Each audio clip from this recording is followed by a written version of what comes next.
자, 우리 이번 시간에는 이제 27페이지라고 해야 될까요? 거기 서머리, 거기 이제 정리가 되어 있는데, 거기 28페이지부터 나와 있는 내용을 정리한 겁니다. 미리 말씀드린 것처럼. 그래서 28페이지부터 한번 보죠. 이미 상당 부분을 봤는데, 회계 거래의 정의 이렇게 나와 있죠. 얘는 뭐냐면, 이게 회사에서 발생한 일입니다. 이 중에서 여기는 회계상 사건이고, 이쪽은 회계상 사건이 아니에요. 그래서 결론은 뭐냐면, 이 회계상 사건은 정리가 돼서 어디에 기록된다? BS하고 IS에 기록이 된다. 이게 결론이 되겠습니다. 다시 한번 해보겠어요. 회사에서 발생한 여러 일들 중에서 회계상 사건이 있죠. 이 노란색 부분. 이걸 일목요연하게 정리하세요. 그래서 어디다 기록한다? 재무제표에 기록한다. 이런 뜻입니다. 그러니까 28페이지 보시면 네모 박스가 있어요. 하단에. 사건 1번, 2번, 3번 있죠. 자, 사건 1번은 효진 용역을 김삼삼 씨가 5천만 원 출자해서 설립했죠. 그럼 얘는 회계상 사건이 된다. 그러니까 1번은 여기에 들어가는 거예요. 2번도 마찬가지예요.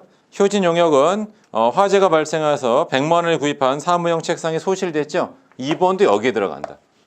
자, 문제는 3번이에요. 3번 사건 3번입니다. 대표이사 교통사고 났죠. 회사는 매우 중요한 일이다는 뜻이에요. 하지만 얘는 회계장부에 기록되지 않는다. 그게 결론이 되겠습니다. 그래서 어디를 보시냐면 29페이지를 잠깐 가보겠습니다. 29페이지 제일 하단을 보시면 회계거래의 판단 기준 나와 있죠. 뭐가 나왔냐면 재무상태의 변동 여부하고 화폐적 측정 가능성이죠. 그러니까 그 얘기 뭐냐면 자산, 부채, 자본, 수익, 비용에 영향을 미치는지 그리고 걔를 금액으로 측정할 수 있는지 거기에 따라 다르다. 그러니까 그 얘기는 거꾸로 얘기하면 뭐냐면 자산, 부채, 자본, 수익, 비용에 영향이 없어요. 그러면 BS나 IS에 적힌다, 적히지 않는다? 적히지 않는다 이런 뜻이고 그 다음에 얘를 금액으로 측정할 수 없으면 역시 적히지 않는다 그런 뜻입니다. 그러면 적히면 어떻게 되는지를 좀 잠깐 보여드리겠습니다. 뭐냐면 예를 들어서 사건 1번이 있어요. BS 한번 적어보겠습니다. 자, 효진 용역을 김삼삼 씨가 5천만 원 출자해서 설립했죠. 공 6개는 띄고 하겠습니다. 그러면 돈이 5천만 원 들어와요. 5천만 원인데 이렇게만 쓰겠어요. 공 6개는 생략하고 이렇게 이거 생략하고 그 다음에 여기다 뭘 써요? 자본금 5천만 원이죠. 그러니까 자산이 증가하면서 자본이 증가한다 이런 뜻이고 그 다음에 비품을 100만 원에 구입하잖아요. 이렇게 그거부터 한번 해보겠습니다. 비품, 뭐 소파나 컴퓨터 구입했다 100만 원. 돈이 100만 원 나가면 4,900이 되면 여기서 비품이 되죠. 비품 100만 원. 그러니까 역시 자산 구성 항목에 변화가 발생했잖아요. 이것도 다 뭐예요? 회계상 사건이 된다. 이런 뜻입니다. 그 다음에 비품이 불타서 없어요. 지금 비품이 없어져요. 그리고 얘는 화재 손실은 비용이니까 이익 잉여금이 감소합니다. 이거 아직 못해도 돼요. 우리가 뒤에 계속 이런 행동을 할 거예요. 그러니까 회계 공부에서 제일 중요한 건 뭐냐면 어떤 상황을 설명을 하면 걔가 BS와 IS에 어떻게 표현될지를 계속 고민해 보는 거. 그게 회계 공부의 방법이 된다 그런 뜻이에요. 그래서 그게 빨리 캐치가 되면 이제 회계가 금세 되는 거고 그게 캐치가 안 돼요. 그럴 때는 회계를 좀 헤맬 수 있어요. 그러니까 처음에 공부할 때 보면 막 분계를 막 적는 것만 하는데 어차피 우리가 해보긴 해볼 겁니다. 근데 그게 중요한 게 아니고 그 다음에 반드시 뭐 해야 돼? 여기 있는 것처럼 BS와 IS 있죠? 여기 어떻게 표현되는지를 계속 고민하셔야 돼요. 그 다음에 사건 3번은 대표이사가 경영에 참여할 수 없는데 이 자산 항목에 과연 대표이사가 있냐 그런 뜻이에요. 없죠. 그러니까 대표이사가 경영에 참여하지 못하고 이런 것들은 이 BS에 적힌다, 적히지 않는다, 적히지 않는다 이런 뜻이고 더 중요한 건 뭐냐면 얘는 시간이 지나면서 알아요. 그러니까 뭐하고 똑같냐면 뭐 예를 들어서 남자는 군대가 뭐예요? 가보면 알죠. 그러니까 가기 전에 군대란 무엇인가에 대해서 뭐 친구를 하든가 뭐 선배한테 막 얘기 들어봐요. 근데 그냥 딱 들어가 보세요. 들어가면 그리고 좀 지나 보면 아 군대가 이런 거구나. 금세 알 수 있습니다. 이렇게 해가지고 물론은 이제 1년을 지나야지 알 수 있어요. 봄, 여름, 가을, 겨울 군대가 다르니까 물론 이제 그 다음 년들은 이제 똑같습니다. 이렇게 해가지고 자 아무튼 그래서 여기도 마찬가지예요. 회계가 뭐예요? 이렇게. 그럼 뭐예요? 해보면 돼요. 해보면. 근데 아무튼 회계의 첫 출발점은 뭐냐? 회사에 발생하는 이런 일 중에서 회계 장부에 기록할 거와 기록하지 않을 거. 그걸 우리가 뭐라면 회계 거래 이런 말 씁니다. 이런 말 회계상 거래.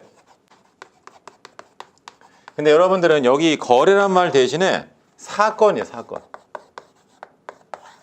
거래란 말 대신에 사건이란 말을 좀 잘 기억해 두시면 되겠습니다. 사건. 그러니까 이벤트. 그러니까 우리가 어렸을 때 뭐 확률 통계 배울 때 주사위 던지잖아요. 경우의 수 같은 거 할 때 그 주사위 던지는 거 우리 이벤트, 사건이라고 하죠. 이게 회계상 거래가 결국 사건을 이야기한다. 그럼 저는 왜 거래란 말을 별로 안 좋아하냐면 우리 거래란 말 쓰면 뭐라고 했어요? 거래 상대방이 있어야 되잖아요. 근데 아까도 이제 뭐 때문에 그랬냐면 불이 났습니다. 상대방이 없어요. 하지만 재무 상태에 뭔가 영향을 미치잖아요. 그럼 얘는 분계를 넣어줘야 돼. 그래서 얘는 뭐가 된다? 회계상 사건이 된다. 거래 상대방이 없어도 회계상 사건이 된다. 그런 뜻입니다. 아무튼 그거 한번 보시고요. 자, 그다음에 이제 우리 30페이지 가보겠습니다. 30페이지. 자, 회계 거래와 회계 등식이 있는데요. 거기 30페이지 보면 네모 박스 1, 2, 3번이 있습니다. 그리고 그 밑에 보시면은 자산은 부채 더하기 자본인데 걔는 뭐냐면 여기 보세요. BS를 이렇게 썼어요. 자산은 부채 더하기 자본이다. 틀린 게 아니에요. 그래서 대한민국의 이제 유명한 대학 교수님께서 그 회계 원리 책을 쓰시고 이렇게 어떤 사건이 있으면 1번 사건 반영, 2번 사건 반영 이렇게 해서 평균 내는 걸로 설명을 했습니다. 근데 그렇게 해도 되지만 저는 그냥 다이렉트로 BS와 IS에 그리는 거를 직접 해보겠다 이런 뜻입니다. 자, 그래서 우리가 거래 1번, 2번, 3번 있는데 걔를 여기 보세요. 이게 BS예요. 자, 이게 IS가 되고 움직임을 잘 보자. 그리고 우리 어떻게 좀 보셔야 되냐면 32페이지 가보세요. 거래 4, 5, 6, 7 나와 있죠. 거기 제목이 중요해요. 손익거래와 회계 등식 나와요. 거기 이런 말 손익거래. 손익거래는 뭐냐면 수익 비용이 발생한 거래. 즉 그 얘기가 뭐냐면 여기 4번, 5번, 6번, 7번 거래는 손익계산서에 적혀요. 그럼 손익계산서에 적히는 건 다 어디로 가냐면 재무상태표 이익 잉여금으로 갑니다. 그 얘기는 1번, 2번, 3번은 재무상태표에만 영향을 미쳐요. 손익계산서에 영향을 미치지 않는다 이런 뜻이에요. 그 다음에 3번, 4번, 5번 있죠? 3, 4, 5번 이렇게 아니죠. 1번, 2번, 3번 있고 4, 5, 6, 7번 있죠? 4, 5, 6, 7번은 손익계산서에도 영향을 미쳐요. 이때 중요한 건 뭐다? 손익계산서에 영향을 미치는 건 전부 재무상태표에 어디에 영향을 미친다? 이익잉여금에 영향을 미친다. 그 항목이 핵심이 되겠습니다. 항상 핵심을 알아야 돼. 그러면 거래 1번부터 한번 보겠습니다. 30페이지예요. 네모박스. 자, 1월 3일 김삼삼 씨는 경비와 청소 서비스 제공을 사업 목적으로 하는 효진 영역회사를 설립하고 자본금 5천만 원을 출자했죠. 그럼 그 얘기는 뭐냐? 법인 통장에다 5천만 원 꽂아 넣은 거예요. 그리고 효진 그 상사를 갖다 효진 용역을 만들었어요. 이렇게. 그러면 이렇게 되죠. 여기 주식회사 효진 이렇게 쓰면서 현금이 5천만 원 들어왔습니다. 그리고 뭐가 들어왔다? 여기 자본금이죠. 이렇게. 그러니까 회계상 사건이니까 장부에 기록이 된다 이런 뜻입니다. 그 다음에 1월 4일 효진용역에서는 사무실 임차 계약을 체결하고 보증금 1,000만 원을 지급했죠. 그러면 돈이 1,000만 원이 나가요. 그러면 돈이 얼마가 된다? 4천만 원 바뀐다. 그리고 여기 뭐가 돼요? 보증금이죠. 자, 이때 이런 질문이 많아요. 선생님, 보증금은 비용이 아닙니까? 비용이 아니다는 뜻이에요. 왜냐하면 건물을 이제 내가 나가잖아요. 월세를 빼서 나간다. 보증금은 되돌려받아요. 월세, 임차료는 비용이고 보증금은 비용이 아닌 자산이 된다. 그러니까 돈 받을 권리가 있는 거예요. 그러면 현재 상태는 뭐냐면 최초 투자 원금은 5천만 원이고요. 4천만 원 어디 있어요? 법인 통장에 들어있고 1,000만 원만큼 뭐예요? 건물주한테 가 있죠. 제가 여기 이제 사업 안 하겠습니다. 돈 빼주세요. 그러면 보증금을 빼준다. 그래서 뭐가 된다? 미래 경제적 효익이 있으니까 자산이라고 기록한다 이런 뜻입니다. 자, 그 다음에 1월 5일 효진용역은 비품 400만 원 취득하고 미쳐보세요. 구입대금은 외상으로 했다. 그 얘기 뭐냐? 카드 긁은 거예요. 카드 값이 나중에 나갈 거 아니에요. 그래서 자, 걔는 뭐냐면 400만 원 취득하고 구입대금 외상대금 했다. 그럼 비품이 400만 원. 여기다 뭘 써야 되냐? 미지급금이죠. 미지급금 400만 원. 그러니까 갚아야 될 돈이 400만 원만큼 빚을 지고 있다. 이런 뜻입니다. 그리고 중요한 건 이 1번, 2번, 3번은 어디에만 영향을 미쳐요? BS에만 영향을 미친다. IS에는 영향을 미치지 않는다. 이런 뜻입니다. IS에는 영향을 미치지 않는다. 이런 뜻이에요. 그래서 그게 30페이지 돼요. 30페이지 이렇게 해가지고. 그래서 거기 자산은 부채 더하기 자본으로 나와 있고요. 그 다음에 31페이지를 가보시면 31페이지 가보시면 계속 이어지고 있어요. 거래 2번, 거래 3번. 그래서 책에 있는 설명은 이렇게 설명했지만 여러분들은 제가 하는 것처럼 이렇게 그냥 바로 다이렉트로 하시면 되겠습니다. 다이렉트로. 그래서 결론은 31페이지 가보세요. 제일 밑에 회계 거래가 등식에 미치는 영향은 어떤 거래 전에도 자산은 부채 더하기 자본, 대차 평균이 이루어지고요. 어떤 거래를 반영한 후에도 대차 평균이 이루어진다라고 하는 결론입니다. 그거 잘 보시고. 자, 중요한 건 이제 32페이지부터예요. 32페이지 보시면 손익거래와 회계 등식이 나와 있는데 이 손익거래는 뭐예요? 이 손익거래라고 하는 것은 손익계산서에 적는 거를 얘기해요. 그렇죠? 근데 중요한 건 뭐라고 했어요? 손익계산서에서 수익, 비용을 적으면 수익에서 비용을 빼면 이익 나오지. 이익은 어디로 간다? 재무상태표 이익이익금으로 간다라고 하는 걸 꼭 아셔야 됩니다. 그래서 거래 4번 보겠습니다. 자, 1월 10일 효진 용역회사는 밑줄 쳐보세요. 거기 경비 업무를 수행하고 여기 제일 중요한 말 이거예요. 경비 업무를 수행하고 그 다음에 거래 5번도 밑줄 쳐보세요. 청소 용역을 완료. 청소 용역을 완료했다. 그리고 여기다 써보세요. 이게 뭐야? 이게 가등 요건을 충족했다. 다른 말로 하면 이게 뭐냐? 실현됐다 이런 뜻이에요. 그래서 뭘 한다? 수익을 인식한다 이런 뜻이에요. 그러니까 뭘 말하고 싶은 거냐면 거래 4번과 거래 5번에 공통점은 뭐예요? 경비 업무를 해줬어. 일을 해줬다고요? 청소 용역을 완료, 일을 해준 거예요. 그럼 차이점은 뭐냐? 거래 4번은 돈을 받았어요. 거래 5번은 돈을 못 받았어요. 그런 차이점이 있죠. 하지만 둘 다 수익을 인식한다. 그게 바로 발생주의. 좀 더 섬세하게 쓰면 실현됐다. 실현됐기 때문에 돈이 안 들어왔어도 수익을 잡아야 된다 이런 뜻입니다. 그럼 한번 해볼게요. 거래 4번부터. 자, 경비 업무를 수행하고 용역 수수료 700을 현금 받았죠. 그럼 돈이 여기 보세요. 700만 원 들어오니까 얘가 얼마가 된다? 4,700만 원 된다. 그 다음 봐보세요. 여기가 용역 수익이죠. 현재 비용은 없어요. 그럼 단기순 이익이죠. 이게 700. 걔를 이익염으로 한다. 그래서 항상 결론은 이거예요. 돈이 들어왔잖아요. 그만큼 이익염이 증가한다.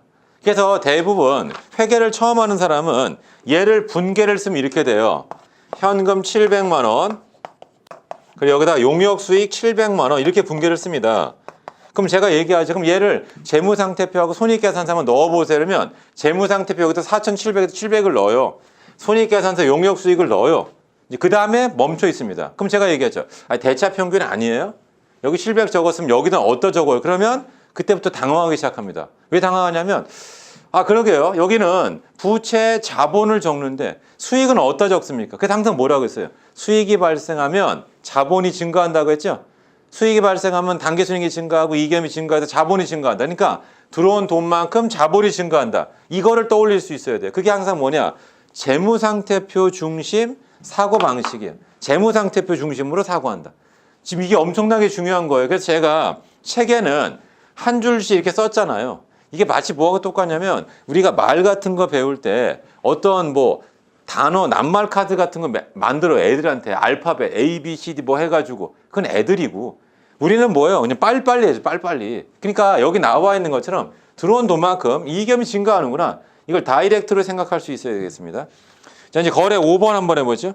청소 용역을 완료했으나 150만 원 한 달에 받기로 했죠. 그럼 걔는 분기를 쓰면 이렇게 돼요. 차변에 매출 채권이죠. 매출 한 말까지 더 써보겠습니다. 매출 채권 1.5 그리고 여기다 용역 수익 1.5 이렇게 돼 있다. 그럼 얘를 반영하면 어떻게 되냐면 여기다가 돈 받을 권리죠. 매출 채권 150만 원을 적으세요. 1.5 용역 수익은 얼마가 돼요? 8.5 그럼 단기순이익 또 8.5가 되겠죠. 이익염도 8.5 되죠. 그러니까 아까 했던 4번은 돈이 들어왔고요. 5번은 돈이 들어오지 않았어요. 이렇게 그 차이점이 있다는 거 보시고 그 다음에 이제 거래 6번, 7번 보겠습니다. 6번은 쉬워요. 효진 용역회사는 1월 급여 500을 지급했죠. 그럼 돈이 500이 나가면 얘가 4,200만 원이 돼요. 그 다음에 여기는 뭐예요? 급여죠. 500. 그럼 이익이하면 얼마가 돼? 3.5. 그럼 단기순이익은 여기가 단기순이익이에요. 당연히 3.5. 이익이하면서 3.5가 되죠. 그래서 500 나간 것만큼 뭐예요? 내 몫이 줄어야죠. 이익이하면 줄어야 된다. 이런 뜻입니다. 그 다음에 임차료 100만 원 지급했죠. 그럼 돈이 100만 원 나가면 얘가 얼마예요? 4,100만 원. 이렇게. 그 다음에 임차료죠. 월세. 그럼 이익은 얼마가 돼요? 250. 그럼 이익이 하면 얼마가 된다? 250 되겠죠. 이렇게. 그래서 어렵지 않아요. 이렇게. 제가 빠른 것처럼 보이지만 책을 읽지 말고 제가 한 거를 보고 따라할 수 있으면 됩니다. 그래서 우리 33페이지 하단이 결론이에요. 그 이상을 다 정리하면 어떻게 정리하면 이렇게 되어 있습니다. 회사 통장에 얼마 들었어요? 4,100만 원. 거래처 받을 돈 얼마야? 150만 원. 건물주한테 1,000만 원 받을 거 있고 직기비품 400만 원씩 있습니다. 최초 투자원금 5천만 원이고요. 갚아야 될 돈은 400만 원 있고 번 돈은 얼마? 250. 왜 250인가를 봤더니 수익은 850이고요. 이 수익을 얻기 위해서 직원 월급 500, 월세 100만 원 나갔죠. 올해 벌어들인 이익은 얼마다? 250. 그래서 배당으로 줄 수 있는 최대치는 얼마가 된다? 250만 원이 돼야 된다라고 하는 게 그게 33페이지 하단에 보시면 재무상태표. 그리고 다음 페이지 보세요. 34페이지 상단에 보시면 손익계산서인데 되도록이면 여러분들이 여기를 좀 연결시켜 놓으라고요.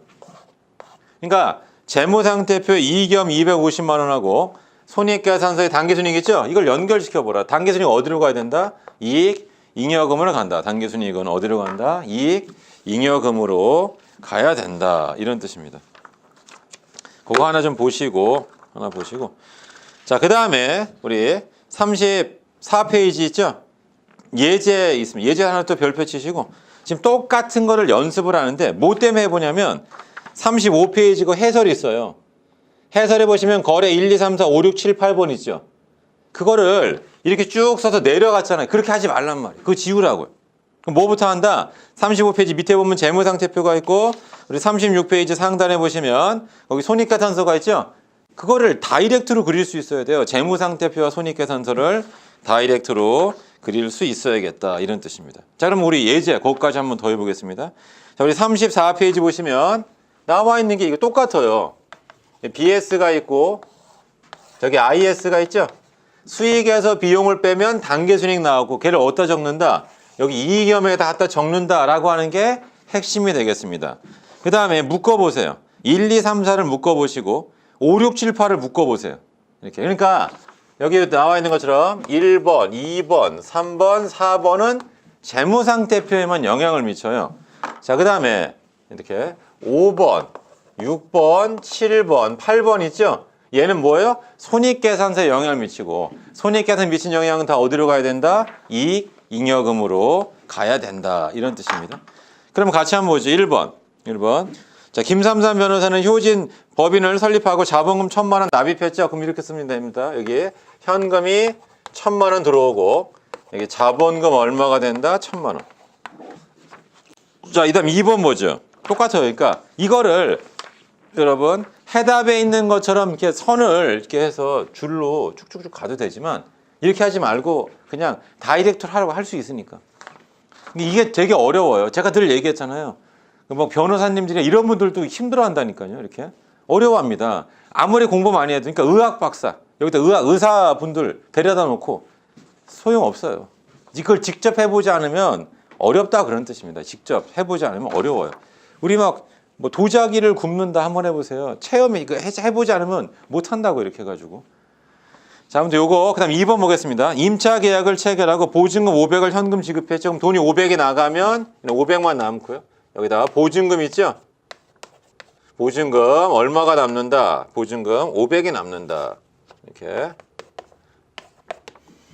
자산. 자, 그 다음에 세 번째 비품을 100만 원 구입하죠. 그럼 돈이 100만 원 나가면 400만 원 되고 여기 비품 있죠? 여기다 쓸까? 비품 100만 원 이렇게 되겠다. 그죠? 그 다음에 4번 은행부터 현금 300을 차입했죠. 그러면 돈을 300 차입하면 이게 700이 돼요. 여기 차입금이 되죠. 됐나요? 이렇게. 아니, 차입금 300 여기에 300 돼 있죠? 이렇게. 그래서 현 상태를 봐보세요. 그러니까 막 제가 일부러 이렇게 한 거니까 여러분도 할 때 선 긋고 하면 돼요. 뭐 깨끗하게 지우개를 지우지 말고. 그렇죠? 다시 한번 해보세요. 제일 처음에 1,000만 원으로 설립했다. 보증금이 나가니까 보증금 500이 되고 현금 500이 된다. 비품 100만 원 살면 여기 돈이 400이 되고 비품 100만 원. 300을 차입하면 돈이 700이 되고 차입금 300 되죠? 그러니까 1번부터 4번까지는 전부 다 재무상태표에만 영향을 미친다. 이런 뜻입니다. 자, 그 다음에 이제 5번부터 보겠어요. 자, 5번, 6번을 묶어보세요. 아까랑 똑같아요. 5번은 뭐냐? 자, 소송 업무를 대행해주고 6번은 법률 문제를 상담해주고 다 일은 했기 때문에 가등 요건은 충족해요. 그러니까 얘는 수익을 잡아야 되는데 차이점은 뭐라고 했어요? 5번은 돈을 받았고 6번은 돈을 청구했으니까 돈을 못 받은 거죠? 그것만 기록하면 되겠습니다. 그러니까 5번부터 해볼게요. 소송 업무를 대행해주고 수수료 300을 돈을 받았죠? 그럼 돈은 얼마가 된다? 1000만 원이 된다. 여기다 그냥 용역 수익이죠? 용역 수익이라고 쓰겠습니다. 용역 수익 300만 원 이렇게 되어 있습니다. 그 다음에 수익이 발생했고 비용은 없으니까 여기가 당기순이익이죠? 300. 그럼 여기 뭐가 돼요? 이익염이죠? 그러니까 들어온 돈만큼 이익염이 증가한다 이런 뜻이고. 6번 보겠습니다. 법률 문제를 상담해주고 이번엔 수수료를 청구했다는 얘기는 돈을 못 받은 거죠? 그러니까 돈 받을 권리가 있다. 그게 뭐예요? 매출채권. 60만 원이니까 0.6이라고 쓰겠다. 용역 수익이 3.6이 된다. 단계순이익이 3.6이 되죠. 이익염이 3.6이 된다. 이렇게. 그 다음에 7번 보겠습니다. 급여 150을 현금을 지급했죠. 그럼 돈이 150 나가요. 이렇게. 그러면 얘는 얼마가 돼요? 8.5. 850. 그리고 여기가 급여가 있죠? 150, 1.5. 그럼 단계순이익은 얼마가 된다? 150을 빼니까 2.2, 210만 원. 그럼 이익염도 얼마가 된다? 210만 원 된다. 처음에 이게 어려워요. 처음에. 그러니까 제일 처음에는 공책에다가 이렇게 연습을 해보는 거예요. 이거를. 마지막 임차료 100만 원 현금 지급했죠? 돈이 100만 원 나가면 이게 얼마가요? 750. 그 다음에 여기 임차료죠? 100만 원. 그럼 단계순이익 얼마가 돼? 110만 원. 이익염 얼마가 된다? 110만 원 되더라. 그럼 이상을 다 정리한 게 35페이지 제일 하단을 가보세요. 거기 재무상태표 있죠? 현금 얼마에서 750. 거래처 받을 돈 얼마? 60만 원. 보증금 얼마에서 500만 원. 비품 100만 원 있죠? 그러니까 회사는 법인 통장에 750 들어있고요. 거래처 받을 돈이 60만 원 있고, 그 다음에 보증금, 건물주한테 받을 거 500만 원, 그 다음에 비품을 100만 원어치 갖고 있습니다. 그 다음에 최초 투자원금은 1000만 원이고, 갚아야 될 돈은 300만 원 있고, 번 건 얼마예요? 110만 원 된다. 이런 뜻이에요. 그 다음에 손익계산서가 있어요. 손익계산서. 어디냐면 36페이지 가보세요. 36페이지. 거기 보시면 손익계산서인데 수익은 얼마? 360만 원. 그 다음에 이 수익을 얻기 위해서 급여하고 임차료가 있었죠. 비용. 올해 이익은 얼마에? 110만 원. 걔랑 뭐랑 연결시키면 돼요? 여기 남아있는 이익잉여금과 연결을 시켜주시면 되겠습니다. 어렵지 않습니다. 이거 한번 해보시고, 그 다음에 계정과 분계 및 전기가 나와 있어요. 계정과 분계 및 전기. 그 다음 보겠습니다. 자, 우리 계정이 있는데 우리 36페이지에 봐보시면 끝에서 5번째 줄 보시면 계정이라 이렇게 나와 있죠. 자, 회계가 영어로 뭐라고 했어요? 어카운팅. 계정이 영어로 뭐예요? 어카운트. 그러니까 회계는 꼭 계정이라는 뜻이에요. 그러면 계정이라는 게 도대체 뭐냐 그런 뜻입니다. 자, 읽어볼게요. 계정이란 재무제표 표시된 항목별로 거래를 집계하는 양식으로 회계거래에서 그 항목에 영향을 받게 되는 경우 밑줄 줘보세요. 증감이 기록되잖아요. 자, 계정은 쉽게 말하면 노트예요. 노트가 뭐예요? 공책. 그러니까 그 얘기는 뭐냐면 이런 겁니다. 자, 우리 이게 재무상태표죠? 현금 계정, 매출채권 계정, 보증금 계정, 비품 계정, 차입금 계정, 자본금 계정, 이익금 계정, 용역수익 계정, 급여 계정, 임차료 이렇게 부른단 말이에요. 그럼 얘가 뭐가 되냐면 쉽게 말하면 노트라고 보시면 돼요. 그럼 예를 들어서 이게 현금 계정이에요. 현금 노트다. 그러면 우리가 노트를 쫙 펼치면 복식북이니까 가운데가 쫙 갈라져 있어요. 그래서 그 얘기가 어디냐면 36페이지 끝에서 밑에 세 번째 줄 봐보세요. 계정의 양식은 왼쪽과 오른쪽 두 가지 변으로 구성되어 있는데 왼쪽을 뭐라 한다? 여기를 차변이라 한다. 오른쪽을 뭐라 불러요? 대변이라고 한다. 이런 뜻이에요. 그래서 이게 뭐냐면 증감이에요. 증감. 자, 이때 여기 봐보시면 이렇게 써놨습니다. 계정이란 재무제표에 표시되는 항목별로 이 재무제표에 표시되는 항목들이 있어요. 이걸 우리가 계정 과목이라고 하고 이 계정 과목별로 거래를 집계하는데 회계거래에서 그 항목에 영향을 받게 되는 경우 증감이 기록되죠. 그럼 어디가 증감이에요? 라고 했을 때 이걸 보라고. 현금은 자산이에요. 그러면 여러분들이 어디 나와 있냐면 37페이지 가운데 밑에 봐보세요. 계정을 이용한 거래의 기록 방법이 정가운데 별표를 앙창 치시고 그게 공부의 핵심이다 그런 뜻이에요. 대부분 다 회계 여기서 때려친다고 했어요. 근데 이 키포인트 여기를 알아야 돼요. 그래서 자산 보면 여기가 증가란 말, 여기 감소. 그럼 그 얘기는 뭐냐? 회사에 돈이 들어오면 왼쪽에 적으세요. 돈이 나가면 오른쪽에다 적는다. 이게 결론이에요. 그러니까 우리가 아까 푼 문제가 있잖아요. 요 문제. 여기 보면 돈이 750이 돼 있어요. 그럼 750을 제가 한번 표현해 보겠습니다. 750. 그럼 걔를 어떤 식으로 하면 되냐면 처음부터 한번 해볼게요. 자, 뭐냐면 김삼삼 변호사가 예제 1번을 가지고 가는 거예요. 자본금 1,000만 원 납입해서 돈이 1,000만 원 들어오죠. 여기 1,000만 원. 임대차 계약을 제가 임차 보증 500을 지급했죠. 500이 돈이 나가요. 그 다음에 복사하기로 100만 원 돈이 나가죠. 나간 돈은 오른쪽이란 말이에요. 은행으로부터 300을 차입했죠. 이렇게 소송 업무 대행해주고 300만 원을 현금으로 받았죠. 그 다음 급여 150 나가고 그 다음 임차료 100만 원 나가죠. 그럼 들어온 돈은 얼마예요? 1,600만 원. 이렇게. 그 다음에 나간 돈은 얼마예요? 850. 그러면 1,600에서 850 빼면 얼마 남아요? 750 남는다. 그렇게 적는 거예요. 그래서 우리가 공부를 어렵게 생각하지 마시고 다시 36페이지 가보세요. 자, 계정이라고 하는 게 뭐냐라고 하면 계정은 재무제표에 표시되는 항목별로 거래를 집계하는 노트, 공책을 얘기한다. 그러니까 현금 노트, 자본금 노트, 용역수익 노트, 급여 노트 이런 것들이고 중요한 건 뭐냐면 회계 거래에서 그 항목이 영향을 받게 되는 경우 증감이 기록돼요. 증가, 감소가 기록된다. 이때 계정의 양식은 왼쪽과 오른쪽 두 가지 변으로 구성되어 있다. 왼쪽을 뭐라 불러요? 차변. 오른쪽을 뭐라 한다? 대변이라고 하죠. 그냥 지금이라도 이거를 좌변, 우변하면 얼마나 좋아요. 하지만 회계에 뭐예요? 아무도 관심이 없죠. 요새 막 서울 집값이 뛰고 있잖아요. 사람들은 다 오로지 관심, 뭐 집값 또는 뭐 북한 문제, 뭐 이런 거에 관심이 있지. 이런 거에 관심이 없어요. 차변, 대변에는 이렇게. 근데 아무튼 이름을 지금이라도 바꾸면 좋은데 그냥 관례상 왼쪽을 뭐라 불러? 오른쪽을 대변이라고 한다. 이런 뜻이고. 자, 37페이지 가보세요. 37페이지. 거기 와보시면 제일 위에 이렇게 나와 있습니다.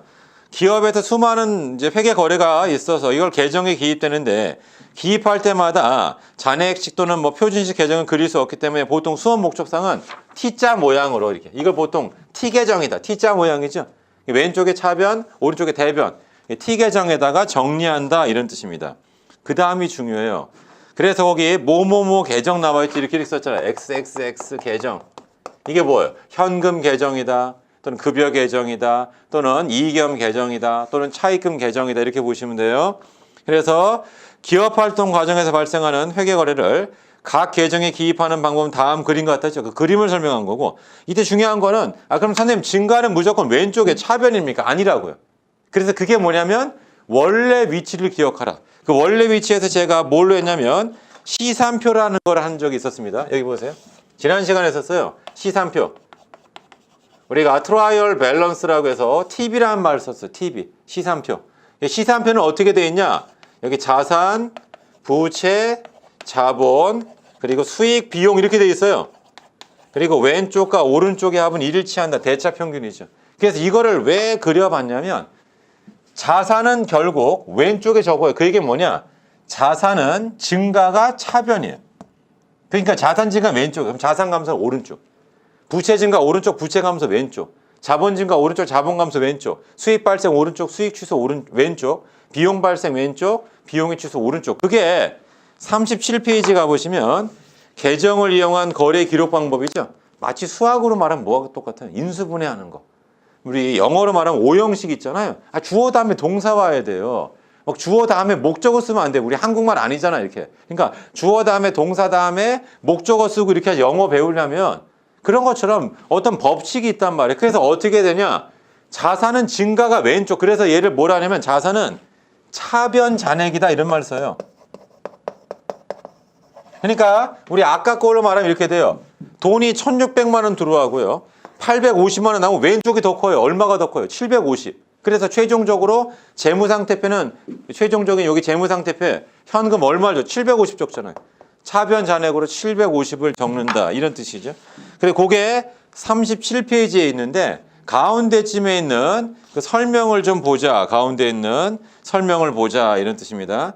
자, 기업활동 과정에서 발생하는 회계 거래를 각 계정에 기입하는 방법은 다음에 그린 것 같고 거기 나와 있어요. 재무상태표 차변에 기입되는 자산 이거죠. 재무상태표 나중에 차변에 기입될 거예요. 얘는 증가를 어디다 쓴다? 차변에. 그럼 부채는 증가가 어디겠어요? 얘는 잔액이 대변에 있다고요. 증가가 대변이다. 그 다음에 자본도 증가가 오른쪽. 더 중요한 건 이렇게 돼요. 아까도 얘기했었죠. 뭐냐면 수익이 발생하면 자본이 증가해요. 자본 증가 오른쪽, 수익 발생 오른쪽이 돼요. 비용이 발생하면 자본이 주니까 비용은 어떻게 돼요? 왼쪽에가 비용의 증가란 말이에요.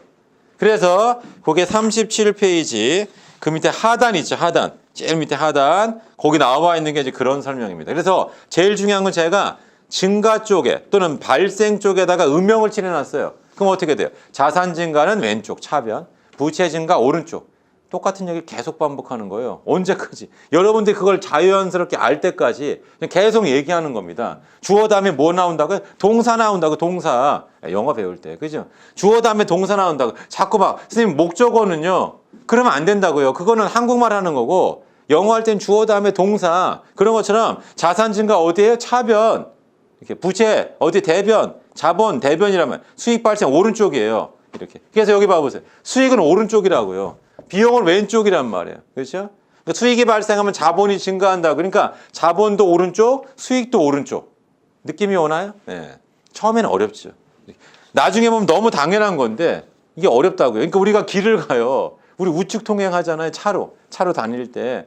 차가 오른쪽에 있어야 돼요. 핸들은 왼쪽에 있어야 되고. 가끔 이제 그 외국 서양 뭐 영국이라든가 이런 데서 온 차 보면 핸들 위치가 바뀌어가지고 일본 차라. 그럼 뭐 어색하단 말이에요. 이렇게.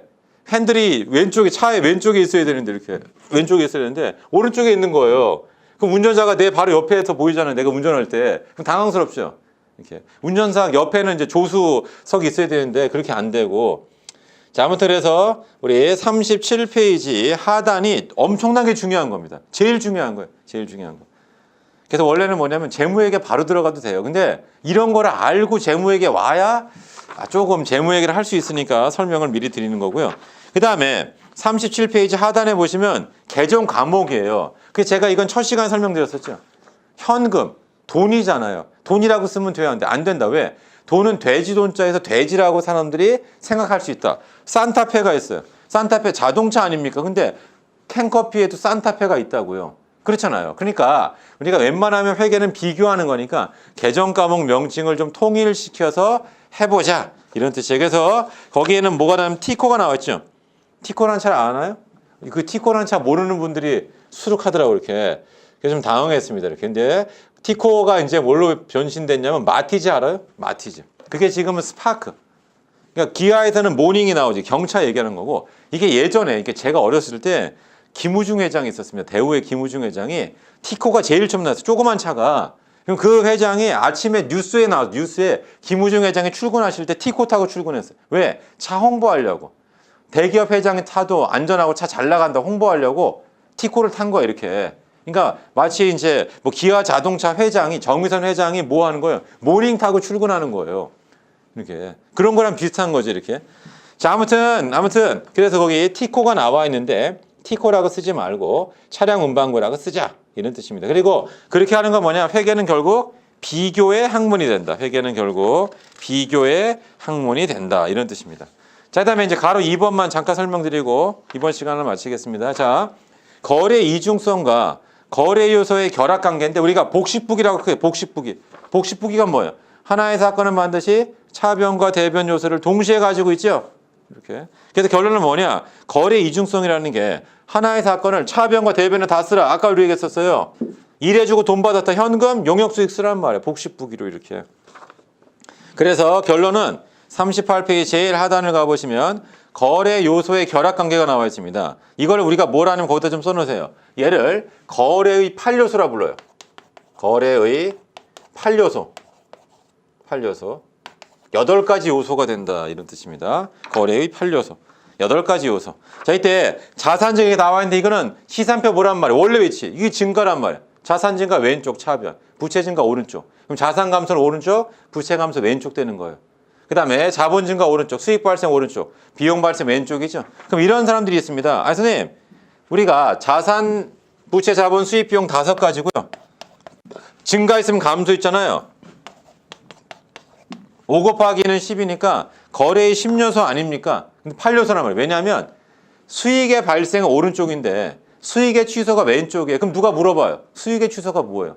반품이에요. 그러니까 뭐냐면 우리가 물건을 보낼 때 수익을 잡아요. 보낸 물건이 하자가 되돌아오면 수익을 취소를 해야 돼요. 그런 것들인데 회계 처음 하는 사람한테 그 얘기해봐야 못 알아들을 거니까 처음 할 때는 그냥 수익 발생만 보자. 비용 발생만 보자. 이런 뜻이에요. 8가지니까 뭐라 한다? 거래의 8요소라고 한다. 이런 뜻입니다. 여기까지 이해되시죠? 근데 여기가 정말 고비예요. 그래서 회계는 제가 늘 강조하는 게 뭐냐면 어렵진 않아요. 누구나 할 수 있습니다. 하지만 뭐예요? 누구나 포기할 수도 있어요. 제일 처음에 그냥 하다가 아이씨 못해 먹겠다 막 때려치고 막 이렇게 할 수 있단 말이에요. 그러면 안 되겠습니다. 자, 그래서 이번 시간은 요 정도 하고 잠깐 쉬었다가 지금 한 걸 똑같이 또 복습해요. 그래서 핵심적인 거를 쉰 다음에 다시 정리하겠습니다. 잠깐 쉬겠습니다.